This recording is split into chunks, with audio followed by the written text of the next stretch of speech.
ದಿನದ ಈ ಒಂದು ಶುಭಾಶಯವನ್ನ ಕೋರ್ತಾ ಇಂದು ಪ್ರಪಂಚದ ಮೂಲೆ ಮೂಲೆಯಲ್ಲಿ ಈ ಒಂದು ಕಾರ್ಮಿಕ ದಿನಾಚರಣೆ ನಡೀತಾ ಇದೆ.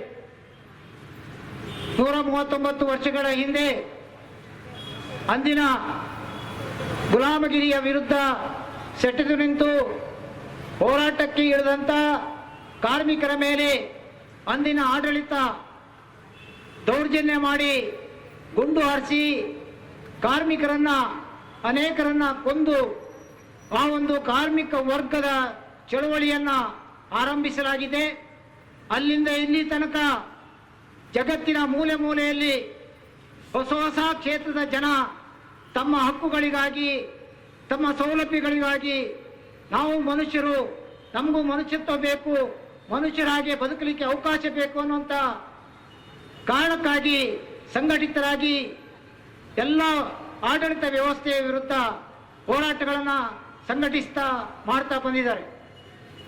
ಇದರ ಭಾಗವಾಗಿಯೇ ಇವತ್ತು ಜಗತ್ತಿನಲ್ಲಿ ಅಪಾರವಾದಂಥ ಸಂಪತ್ತನ್ನು ಸೃಷ್ಟಿ ಮಾಡಲಿಕ್ಕೆ, ಬೆಳವಣಿಗೆ ಆಗಲಿಕ್ಕೆ, ಪ್ರಪಂಚ ಅಭಿವೃದ್ಧಿ ಹೊಂದಲಿಕ್ಕೆ, ನಾಗರಿಕತೆಯನ್ನು ಅಭಿವೃದ್ಧಿಗೊಳಿಸಲಿಕ್ಕೆ ಸಾಧ್ಯ ಆಗಿರುವಂಥದ್ದು ಎಲ್ಲ ಕ್ಷೇತ್ರಗಳ ಜನರ ದುಡಿಮೆಯ ಫಲದಿಂದ. ಹಾಗಾಗಿ ಇವತ್ತು ಜಗತ್ತಿನಲ್ಲಿ ಸೃಷ್ಟಿಯಾಗುವಂಥ ಸಂಪತ್ತು, ದುಡಿಮೆಯಿಂದ ಉತ್ಪತ್ತಿಯಾಗುವಂಥ ಸಂಪತ್ತೇನಿದೆ ಅದು ಇವತ್ತು ಅಲ್ಲಲ್ಲಿಯ ನಮ್ಮ ಆಡಳಿತ ವ್ಯವಸ್ಥೆಯ ಅನುಗುಣವಾಗಿ ಜನರಿಗೆ ಹಂಚಿಕೆ ಆಗ್ತಾ ಇರೋದನ್ನು ನಾವು ಕಾಣ್ತಾ ಇದ್ದೇವೆ. ಇವತ್ತು ಸಾಮ್ರಾಜ್ಯಶಾಹಿ ದೇಶಗಳು ಇಡೀ ಜಗತ್ತಿನ ಸಣ್ಣ ಸಣ್ಣ ದೇಶಗಳ ಸಂಪತ್ತುಗಳನ್ನು ಕ್ರೋಢೀಕರಣ ಮಾಡಲಿಕ್ಕಾಗಿ, ತನ್ನ ಸಾಮ್ರಾಜ್ಯಶಾಹಿ ನೀತಿಗಳನ್ನು ವಿಸ್ತರಣೆ ಮಾಡಲಿಕ್ಕಾಗಿ ಇವತ್ತು ಬಲಾಢ್ಯ ರಾಷ್ಟ್ರಗಳು ಬಲಹೀನ ರಾಷ್ಟ್ರಗಳ ಮೇಲೆ ದಾಳಿಗಳನ್ನು ಮಾಡುವಂತಹದ್ದು, ದಬ್ಬಾಳಿಕೆಗಳನ್ನು ಮಾಡುವಂತಹದ್ದು, ಹಿಂಸೆಗಳನ್ನು ಮಾಡುವಂಥದ್ದನ್ನ ಆ ಮೂಲಕ ತಮ್ಮ ದೇಶದ ಸಂಪತ್ತನ್ನ ಕ್ರೋಢೀಕರಣ ಮಾಡಲಿಕ್ಕೆ ಮುಂದಾಗ್ತಿರುವಂಥದ್ದನ್ನು ನಾವು ಕಾಣ್ತಾ ಇದ್ದೇವೆ. ಇತ್ತೀಚಿನ ದಿನಗಳಲ್ಲಿ ಅಮೆರಿಕ ದೇಶದಲ್ಲಿ ನಡೆದಂತ ಸಾರ್ವತ್ರಿಕ ಚುನಾವಣೆಯಲ್ಲಿ ಅಧಿಕಾರಕ್ಕೆ ಬಂದಂತ ಅಲ್ಲಿನ ಅಧ್ಯಕ್ಷರು ಟ್ರಂಪ್ ಅವರ ಆಡಳಿತ ವೈಖರಿ ಇವತ್ತು ಪ್ರಪಂಚವನ್ನೇ ಅಲುಗಾಡಿಸುವ ರೀತಿಯಲ್ಲಿದೆ ಅನ್ನುವಂಥದ್ದು ನಾವು ಇತ್ತೀಚೆಗೆ ಪತ್ರಿಕೆಗಳಲ್ಲಿ, ಟಿವಿಗಳಲ್ಲಿ ನೋಡಿದ್ದೇವೆ. ಅವರು ಜಗತ್ತಿನ ಎಲ್ಲ ರಾಷ್ಟ್ರಗಳಿಗೂ ಕೂಡ ತೆರಿಗೆ ಹೊರೆಯನ್ನ ಹೊರಿಸಲಿಕ್ಕೆ ಮುಂದಾದರೂ ಹಲವಾರು ದಿನಗಳ ಕಾಲ ಇಡೀ ದೇಶದ ಷೇರು ಮಾರುಕಟ್ಟೆ ಅಲ್ಲೋಲ ಕಲ್ಲೋಲವಾಯಿತು. ಎಲ್ಲ ದೇಶಗಳ ಮುಖಂಡರು ಮಾತಾಡಬೇಕಾದಂತ ಪರಿಸ್ಥಿತಿ ಬಂತು. ಇದರ ಫಲವಾಗಿ ಅಮೆರಿಕದಲ್ಲೂ ಕೂಡ ವ್ಯಾಪಕವಾದಂತಹ ವಿರೋಧ ಅಲ್ಲಿನ ಜನ ಮಾಡಿದ ತರುವಾಯ ಇವತ್ತು ಟ್ರಂಪ್ ಸ್ವಲ್ಪ ಸುಧಾರಣೆ ಹೋಗ್ಲಿಕ್ಕೆ ಮುಂದಾಗ್ತಾ ಇದ್ದಾರೆ. ಅದೇ ರೀತಿ ಇನ್ನೊಂದು ಮಾರ್ಗದಲ್ಲಿ ಯುದ್ಧದ ಉನ್ಮಾದವನ್ನು ಸೃಷ್ಟಿ ಮಾಡಿ ಬೇರೆ ಬೇರೆ ದೇಶಗಳಲ್ಲಿ ಅಲ್ಲಿ ಉಗ್ರಗಾಮಿಗಳಿಗೆ ಸಪೋರ್ಟ್ ಮಾಡ್ತಾ ಅಲ್ಲಿನ ಆಡಳಿತ ವ್ಯವಸ್ಥೆ ವಿರುದ್ಧ ಅವರನ್ನ ದಂಗೆ ಏಳುವುದಕ್ಕೆ ಪ್ರೇರೇಪಣೆ ಮಾಡಿ ಈಚೆ ಕಡೆ ಸರ್ಕಾರಗಳಿಗೂ ಕೂಡ ಶಸ್ತ್ರಾಸ್ತ್ರಗಳನ್ನ, ಯುದ್ಧೋಪಕರಣಗಳನ್ನ ಮಾರಾಟ ಮಾಡಿ ಅದರಿಂದ ಲಾಭ ಮಾಡುವಂತದ್ದು, ಸಣ್ಣ ಸಣ್ಣ ರಾಷ್ಟ್ರಗಳನ್ನ ಕಬಳಿಸುವಂತ, ತನ್ನ ಕಪಿಮುಷ್ಟಿಗೆ ತೆಗೆದುಕೊಳ್ಳುವಂತ ನೀತಿಗಳನ್ನು ಅನುಸರಿಸ್ತಾ ಇರುವಂತದ್ದನ್ನ ನಾವಿವತ್ತು ಕಾಣ್ತಾ ಇದ್ದೇವೆ. ಅದೇ ರೀತಿ ಇವತ್ತು ನಮ್ಮ ದೇಶದಲ್ಲಿ ಕಳೆದ 77 ವರ್ಷಗಳಿಂದ ಸ್ವಾತಂತ್ರ್ಯ ನಂತರದ ಆ ಒಂದು ಉದ್ದೇಶ ಈಡೇರಿಸಲಿಕ್ಕೆ ನಮ್ಮನ್ನು ಆಡಳಿತ ಮಾಡಿದಂತ ಯಾವ ಸರ್ಕಾರಗಳಿಗೆ ಇವತ್ತು ಸಾಧ್ಯ ಆಗಲಿಲ್ಲ. ಇದಕ್ಕೆ ಬದಲಾಗಿ ಇವತ್ತು ನಾವು ಏನ್ ಕಾಣ್ತಾ ಇದ್ದೇವೆ, ಬ್ರಿಟಿಷರಕ್ಕಿಂತಲೂ ಹಿಂದೆ ಈ ದೇಶದಲ್ಲಿ ನಮ್ಮ ದುಡಿಯುವ ವರ್ಗ ಸಂಘಟಿತರಾಗಿ ಹಲವಾರು ಹಕ್ಕುಗಳನ್ನ ಪಡ್ಕೊಳ್ಳಿಕ್ಕೆ ಹೋರಾಟಗಳನ್ನ ಮಾಡಿರುವಂತಹದ್ದು. ಅದರ ಭಾಗವಾಗಿ ಇವತ್ತು 1926ರಿಂದ ಆರಂಭ ಆಗಿರುವಂತಹ ಕಾರ್ಮಿಕರ ಕಾಯ್ದೆಗಳು, ಕಾನೂನುಗಳು, ಸುಮಾರು 29 ವಿಧದ ಕಾರ್ಮಿಕ ಕಾನೂನುಗಳು ಇವತ್ತೇನಾಗಿದೆ, ಕಾರ್ಮಿಕರಿಗೆ ಇದ್ದಷ್ಟು ಅನುಕೂಲತೆಗಳನ್ನ ಏನೋ ಅಲ್ಪ ಸ್ವಲ್ಪ ಸಿಗುವಂತದ್ದನ್ನ ಇವತ್ತು ನಮ್ಮ ಕೇಂದ್ರ ಸರ್ಕಾರ ಅದನ್ನ ಕಸ್ಕೊಳ್ಳಿಕ್ಕೆ ಮುಂದಾಗ್ತಿದೆ. 2019ರಿಂದ 2020ರಿಂದ ಕೊರೋನಾ ಸಂದರ್ಭದಲ್ಲಿ ಆರಂಭಿಸಿದಂತ ಈ ಒಂದು ಪಾರ್ಲಿಮೆಂಟ್ ಅಲ್ಲಿ ಯಾವುದೇ ಚರ್ಚೆ ಇಲ್ಲದೆ ಮಂತ್ರಿ ಮಂಡಲದಲ್ಲಿ ಅಂಗೀಕಾರ ಮಾಡಿದಂತ ಕಾರ್ಮಿಕ ವಿರೋಧಿ ಸಂಹಿತೆಗಳು, ಈ 29 ಕಾರ್ಮಿಕರ ಕಾನೂನುಗಳನ್ನ ಬದಲಾವಣೆ ಮಾಡ್ತೇವೆ, ಶ್ರಮ ಸಂಹಿತೆಗಳನ್ನ ಜಾರಿ ಮಾಡ್ತೇವೆ ಅಂತೇಳಿ ಹೇಳಿ ಹೊಸ ಕಾರ್ಮಿಕ ಸಂಹಿತೆಗಳನ್ನ ಜಾರಿ ಮಾಡಲಿಕ್ಕೆ ಇವತ್ತು ಮುಂದಾಗ್ತಾ ಇದ್ದಾರೆ.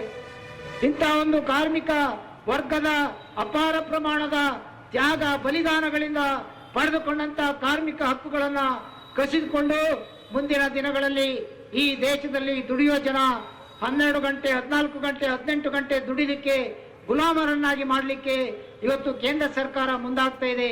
ಅದರ ಜೊತೆಯಲ್ಲೇನೆ ಇವತ್ತು ನಮ್ಮ ದೇಶದಲ್ಲಿ ಅಪಾರ ಪ್ರಮಾಣದಲ್ಲಿ ಸಮಾಜವಾದಿ ರಾಷ್ಟ್ರಗಳ ಪ್ರೇರಣೆಯಿಂದ ಆರಂಭಗೊಂಡಂತ ಪಂಚವಾರ್ಷಿಕ ಯೋಜನೆಗಳ ಮೂಲಕ ಆರಂಭಗೊಂಡಂತ ಹಲವಾರು ಸಾರ್ವಜನಿಕ ಕ್ಷೇತ್ರಗಳು ಇವತ್ತು ದೇಶದಲ್ಲಿ ಅಪಾರ ಪ್ರಮಾಣದ ಸಂಪತ್ತುಗಳನ್ನು ಸೃಷ್ಟಿ ಮಾಡಿವೆ.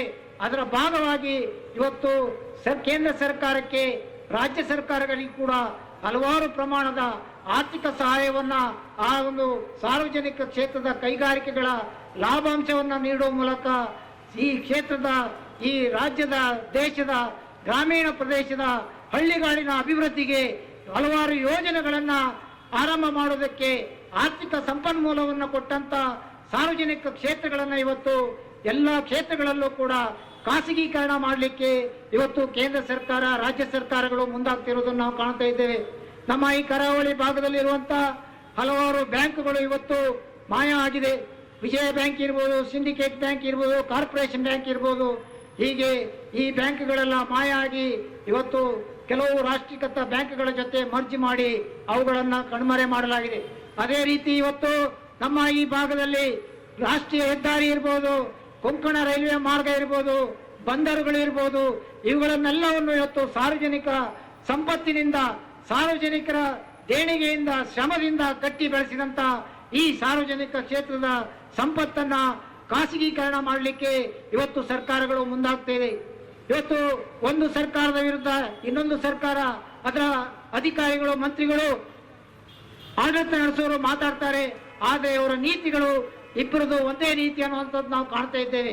ಉದಾಹರಣೆಗೆ ಹೇಳೋದಿದ್ರೆ ಕಾರ್ಮಿಕರ ದುಡಿಮೆಯ 8 ಗಂಟೆಯ ಅವಧಿಯ ಅವಕಾಶವನ್ನ 12 ಗಂಟೆಗೆ ಹೆಚ್ಚಿಗೆ ಮಾಡಿದಂತ ಹಿಂದಿನ ಬಿಜೆಪಿ ಸರ್ಕಾರದ ನೀತಿ ಇವತ್ತು ಕೂಡ ಕರ್ನಾಟಕದಲ್ಲಿ ಕಾಂಗ್ರೆಸ್ ಸರ್ಕಾರ ಬಂದು 2 ವರ್ಷ ಆಗ್ತಾ ಬಂದ್ರು ಕೂಡ ಆ ನೀತಿಯನ್ನು ವಾಪಸ್ ತಗೊಳ್ಳಿಕ್ಕೆ ತಯಾರಿಲ್ಲ. ಮಾತೆತ್ತಿದ್ರೆ ಸಿದ್ದರಾಮಯ್ಯನವರು ಹೇಳ್ತಾರೆ ಮಹಿಳೆಯರ ಉದ್ಧಾರ, ಕಾರ್ಮಿಕರ ಉದ್ಧಾರ, ಬಡವರ ಉದ್ಧಾರ ಮಾಡ್ತೇವೆ ಅಂತ ಹೇಳ್ತಾರೆ. ಇವತ್ತಿಗೂ 2 ವರ್ಷ ಆದ್ರೂ ಆ 12 ಗಂಟೆಯ ದುಡಿಮೆಯ ಅವಧಿಯನ್ನ ವಾಪಸ್ ತಕೊಂಡು 8 ಗಂಟೆಯ ಅವಧಿಯನ್ನ ರಾಜ್ಯದಲ್ಲಿ ನಾವು ಜಾರಿ ಮಾಡ್ತೇವೆ, ಅಥವಾ ಕೇಂದ್ರ ಸರ್ಕಾರ ತರುವಂತ ನೂತನ ಕಾರ್ಮಿಕ ಸಂಹಿತೆ ಏನಿದೆ ಅದನ್ನು ನಮ್ಮ ರಾಜ್ಯದಲ್ಲಿ ನಾವು ಜಾರಿ ಮಾಡೋದಿಲ್ಲ ಅನ್ನುವಂತ ಎದೆಗಾರಿಕೆಯಿಂದ ಹೇಳುವಂತ ಇದಾಕತ್ತು ಇವತ್ತು ನಮ್ಮ ರಾಜ್ಯದ ಆಡಳಿತ ಮಾಡೋರು ಇಲ್ಲ ಅನ್ನುವಂಥದ್ದನ್ನ ನಾವು ಕಾಣ್ತಾ ಇದ್ದೇವೆ. ಇದು ಏನನ್ನ ತೋರಿಸ್ತದೆ? ದುಡಿಯುವ ಜನರ ಪರವಾಗಿ ಇವರ ಕಣ್ಣೋಟ ಒಂದೇ ರೀತಿ ಇದೆ ಅನ್ನುವಂಥದ್ದನ್ನ ನಾವಿವತ್ತು ಕಾಣ್ತಾ ಇದ್ದೇವೆ ಬಂಧುಗಳೇ. ಇಂಥ ಒಂದು ಸಂದರ್ಭದಲ್ಲಿ ದುಡಿಯುವ ಜನ ನಮ್ಮ ಹಕ್ಕುಗಳನ್ನ ಉಳಿಸಿಕೊಂಡು ಮುಂದಿನ ದಿನಗಳಲ್ಲಿ ನಮ್ಮ ಕುಟುಂಬದ ಭವಿಷ್ಯದ ಉಜ್ವಲಕ್ಕಾಗಿ ನಾವು ಶ್ರಮಪಟ್ಟು ಹೋರಾಟ ತ್ಯಾಗಗಳನ್ನ ಮಾಡ್ತಾ ಇದ್ರೆ, ಈ ಕಡೆಯಿಂದ ನಮ್ಮ ಎಲ್ಲ ಹೋರಾಟಗಳನ್ನ ನಮ್ಮ ಎಲ್ಲ ಪರಂಪರೆಯನ್ನ ಅಳಿಸಿ ಹಾಕ್ಲಿಕ್ಕೆ ಇವತ್ತು ನಮ್ಮ ಸಮಾಜದಲ್ಲಿ ಜಾತಿ ದೇವರು ಧರ್ಮದ ವಿಷ ಬೀಜವನ್ನ ಬಿತ್ತಿ ನಮ್ಮ ಐಕ್ಯತೆಯನ್ನ ಒಡೆದು ನಮ್ಮನ್ನ ಇವತ್ತು ಗುಲಾಮಗಿರಿಗೆ ತಳ್ಳಲಿಕ್ಕೆ ಷಡ್ಯಂತ್ರಗಳು ನಡೀತಾ ಇದೆ. ಇದರ ಬಗ್ಗೆ ಕೂಡ ನಾವು ಜಾಗೃತರಾಗಬೇಕಾಗಿದೆ. ಇವತ್ತು ಅಗಾಧ ಪ್ರಮಾಣದ ಸಮಸ್ಯೆಗಳನ್ನ ನಮ್ಮ ಸಮಾಜ ಮುಂದೆ ನೋಡ್ತಾ ಇದೆ, ಆದ್ರೂ ಅದು ಯಾವುದು ನಮ್ಗೆ ಗೊಡವೆ ಇಲ್ಲೋ ಅನ್ನುವಂಥ ರೀತಿಯಲ್ಲಿ ನಾವಿವತ್ತು ನೋಡ್ತಾ ಇದ್ದೇವೆ. ಉದಾಹರಣೆಗೆ ಹೇಳೋದಿದ್ರೆ ನಮ್ಮ ಈ ಕರಾವಳಿ ಭಾಗದಲ್ಲಿ ಪರಂಪರಾಗತವಾಗಿ 6-7 ದಶಕಗಳಿಂದ ನಡೀತಾ ಇದ್ದಂತ ಹಂಚು ಉದ್ಯಮ ಇವತ್ತು ಆವೆ ಮಣ್ಣಿನ ಸಮಸ್ಯೆ ಸರ್ಕಾರದಿಂದ ಸೃಷ್ಟಿಯಾಗಿರುವಂತ ಸಮಸ್ಯೆ. ಇದು ಆವೆ ಮಣ್ಣು ಕೊರತೆ ಆಗಿರೋದಲ್ಲ. ಆವೆ ಮಣ್ಣು ತೆಗಿಲಿಕ್ಕೆ ಇವತ್ತು ಮರಳು ನೀತಿ ಏನಿದೆ, ಗಣಿ ನೀತಿ ಏನಿದೆ, ಈ ಸರ್ಕಾರದ್ದು ಈ ಕಠಿಣ ಗಣಿ ನೀತಿಯನ್ನ ಬದಲಾವಣೆ ಮಾಡಿ ಈ ಪರಂಪರಾಗತ ಕೈಗಾರಿಕೆ ಉಳಿಸಲಿಕ್ಕೆ ಇವತ್ತು ಆವೆ ಮಣ್ಣು ಖಾಸಗಿ ಜಾಗದಿಂದ ತೆಗಿಲಿಕ್ಕೂ ಕೂಡ ಇವತ್ತು ಬಿಡ್ತಾ ಇಲ್ಲ. ಕೆಲವೊಂದು ಸಂದರ್ಭದಲ್ಲಿ ಹೊಯ್ಗೆ ತೆಗಿಲಿಕ್ಕೆ, ಕಲ್ಲು ತೆಗಿಲಿಕ್ಕೆ, ಜಲ್ಲಿ ತೆಗಿಲಿಕ್ಕೆ ಬಿಡ್ತಾ ಇಲ್ಲ ಅಂತ ಹೇಳಿದ್ರೆ ಇನ್ನು ನಾಗರಿಕತೆ ಬೆಳೆಯೋದು ಹೇಗೆ, ಕಾರ್ಮಿಕರು ದುಡಿಮೆ ಮಾಡೋದು ಹೇಗೆ, ಈ ಸಮಾಜ ಮುಂದಕ್ಕೆ ಹೋಗೋದು ಹೇಗೆ ಅನ್ನುವಂಥ ನೀತಿ ಈ ಸರ್ಕಾರಕ್ಕೆ ಇಲ್ಲ ಅಂತೇಳಿ ಇವತ್ತು ನಾವು ಕಾಣ್ತಾ ಇದ್ದೀವಿ. ಆದರೆ ಅವ್ರಿಗೆ ಮಾತ್ರ ಆರ್ಥಿಕ ಸಮಸ್ಯೆ, ಕೋಟಿ ಕೋಟಿ ಸಂಪತ್ತು ಇದ್ರೂ ಕೂಡ MLAಗಳು ಮಂತ್ರಿಗಳು ಇವತ್ತು ತಮ್ಮ ಸಂಭಾವನೆಯನ್ನ ತಮ್ಮ ಸಂಬಳವನ್ನ ದುಪ್ಪಟ್ಟು ಮಾಡಿಕೊಂಡಿದ್ದಾರೆ. ಆದರೆ ದುಡಿಯೋ ಜನರಿಗೆ ಕನಿಷ್ಠ ಕೂಲಿ 5 ವರ್ಷಕ್ಕೊಮ್ಮೆ ಜಾರಿ ಮಾಡಬೇಕಾದಂತ ಕಾನೂನು, ಈಗಿನ ಕಾನೂನು ಹೇಳ್ತಾ ಇದ್ರು ಕೂಡ ಇವತ್ತು 6 ವರ್ಷ 7 ವರ್ಷ ಆದ್ರೂ ಕೂಡ ಕನಿಷ್ಠ ಕೂಲಿ ಇವತ್ತು ಜಾರಿ ಮಾಡಲಿಕ್ಕೆ ಈ ಸರ್ಕಾರ ಮೀನಾಮೇಷ ಎಣಿಸ್ತಾ ಇರುವಂತದ್ದು. ಉದಾಹರಣೆಗೆ ಇತ್ತೀಚೆಗೆ ಬೀಡಿ ಕಾರ್ಮಿಕರು ಬಹಳ ನಶಿಸಿ ಹೋಗ್ತಾ ಇರುವಂತ ಒಂದು ಕೈಗಾರಿಕೆ, ದೊಡ್ಡ ವಿಭಾಗದ ಕಾರ್ಮಿಕರು ದುಡಿತಾ ಇದ್ದಂಥದ್ದು ಈ ಜಿಲ್ಲೆಯಲ್ಲಿ, ಉಭಯ ಜಿಲ್ಲೆಗಳಲ್ಲಿ ಇವತ್ತು ಸಣ್ಣ ಸಂಖ್ಯೆಯಲ್ಲಿ ಕಾರ್ಮಿಕರು ದುಡಿತಾ ಇದ್ದಾರೆ. ಆದರೆ ಆ ಕೈಗಾರಿಕೆಗೆ ಒಂದು ಕನಿಷ್ಠ ಕೂಲಿ, ಕಾರ್ಮಿಕ ಸಲಹಾ ಮಂಡಳಿಯಲ್ಲಿ ತೀರ್ಮಾನ ಆಗಿರುವಂತಹ ಕನಿಷ್ಠ ಕೂಲಿ 345 ರೂಪಾಯಿ ಇದ್ದದನ್ನ ಕಾರ್ಮಿಕ ಮಂತ್ರಿಗಳು ಕನಿಷ್ಠ ಕೂಲಿ ಕರಡು ಪ್ರಕಟಣೆ ಮಾಡುವಾಗ 270 ರೂಪಾಯಿ ಅಂತೇಳಿ ಮಾಡಿ ಕಾರ್ಮಿಕರಿಗೆ ದ್ರೋಹ ಮಾಡಿರುವಂತದ್ದನ್ನ ನಾವು ಕಾಣ್ತಾ ಇದ್ದೇವೆ.